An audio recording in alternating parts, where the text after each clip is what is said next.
स्वहा तत्सवितुर्वरेण्यं भर्गो देवस्य धीमहि धियो यो नः प्रचोदयात्.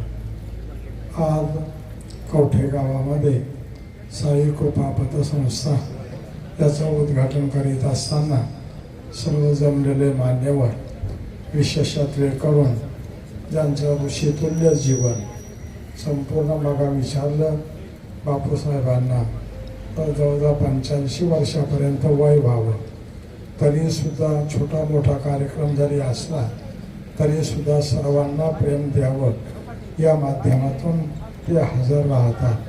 खरोखरच ऋषितुल्य जीवन, अतिशय गोड जीवन. बऱ्याच कार्यक्रमांना त्यांची माझी गाठभेट वगैरे होते आणि साई कृपा पतसंस्था म्हटल्यानंतर जवळजवळ येवलेशे रोपं लाविले द्वारी जेव्हा का तर हे रोपटं लावलं तेव्हा वैकुंठवासी वल्लभशेठ बेडके असायचे. तेव्हापासून तर आजपर्यंत खूप काही या संस्थेची प्रगती झालेली आहे. मी बऱ्याच वेळा जुन्नर तालुक्यामध्ये बऱ्याच पतसंस्थांना भेटी देतो, अनेक उद्घाटनही झालेली आहे. परंतु माझ्या आवडीच्या ज्या काही पतसंस्था आहेत की जिथे खरोखरच की लोकांना योग्य मान सन्मान मिळतो, योग्य पद्धतीने का तर सर्व देवाणघेवाण होते, अशी पतसंस्था साई कृपा पतसंस्था. आणि अतिशय आवडीची म्हणजे यशवंत पतसंस्था. त्याचप्रमाणे शरदचंद्र आशीर राजुरीची या पतपेढ्यांना बऱ्याच वेळा गाठीभेटी होतात, पतपेढी जाण्याचा योग येतो. त्यामुळं नेमकं काय चालतं, कशा प्रकारे चाललेलं आहे या गोष्टी मला सर्वतोप्रकारे कळतात. कारण पतसंस्था कवठे गावामध्ये होती हे मला फार मोठा आनंद वाटला. कारण कवठे गावामध्ये जवळजवळ 10-15 वर्ष समोरच असलेलं जागृत दत्त मंदिर, या दत्त मंदिरामध्ये बरेच वर्ष कोचर शेत असायचे आणि त्यांच्याकडे नियोजन असायचं. तेव्हा आम्ही सप्ताहाला यायचं, कीर्तन करायचं आणि मुक्काम करायचा. कवठे गाव म्हटल्यानंतर माता भगवती यमाई आणि दत्त भगवान हे 2 स्थानं अतिशय महत्त्वाचे. या माध्यमातून या ठिकाणी ही संस्था काढल्यामुळं मला मनस्वी आनंद वाटतो.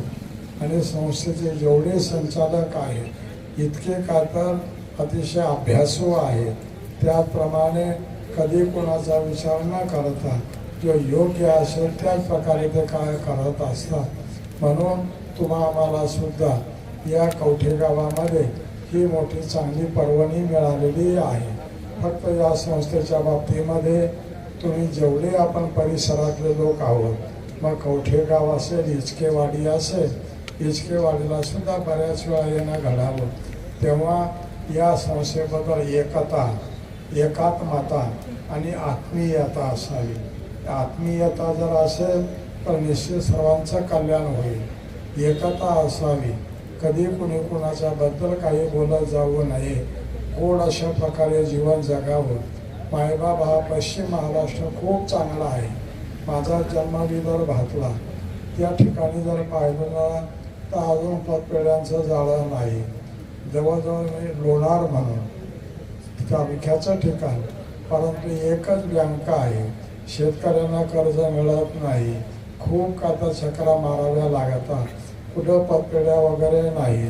त्यामुळं शेतकऱ्याला जी आत्महत्या करावी लागते. एकतर दुष्काळी वातावरण, बाजार समिती वगैरे कुठेही जवळ नाही, शेतकऱ्याने काय पेरावं, काय माल घ्यावा याचंही ज्ञान अशा प्रकारे नाही. आज पश्चिम महाराष्ट्रामध्ये आम्ही फिरत असताना सर्वतोप्रकारे माणसं सुजलाम सुफलाम आहे.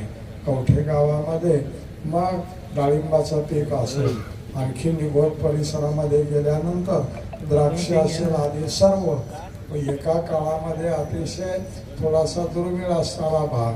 परंतु जेव्हा कोकणी कालवा आला तेव्हापासून या भागाचं सोनं झालेलं आहे. आणि ते सोनं करत असताना आर्थिक आपल्याला काही अडचणी येऊ नये म्हणून या पतसंस्थेचा जरूर आधार घ्यावा आणि खूप काही करून दाखवावं. प्रत्येक माणसाने काय जिद्द बाळगावी, कारण कष्ट केल्या वाचून कधी कुणाला काही मिळत नाही.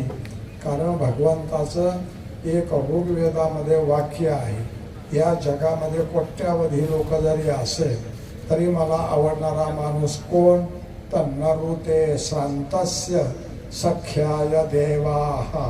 नरुते शांतस्य, श्रम केल्या वाचून मी कुणावरही प्रेम करणार नाही. हे भगवंताच्या मुखातलं वाक्य आहे.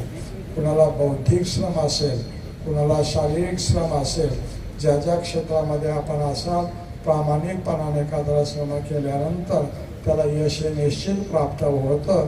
त्यातल्या त्यात ही साई कृपा आहे. कारण साई बाबा हे अतिशय थोर साधू होऊन गेले. जास्त वेळ तुमची घेत नाही, कारण सिद्ध साधू वेगळे आणि प्रसिद्ध साधू वेगळे. प्रसिद्ध साधूला जास्त महत्त्व देऊ नये. अनेक माध्यमातून प्रसिद्धी मिळवता येते, परंतु सिद्ध साधू बनण्याकरता जोपर्यंत सिद्ध साधू असतात तोपर्यंत त्यांचं महत्त्व कळत नाही.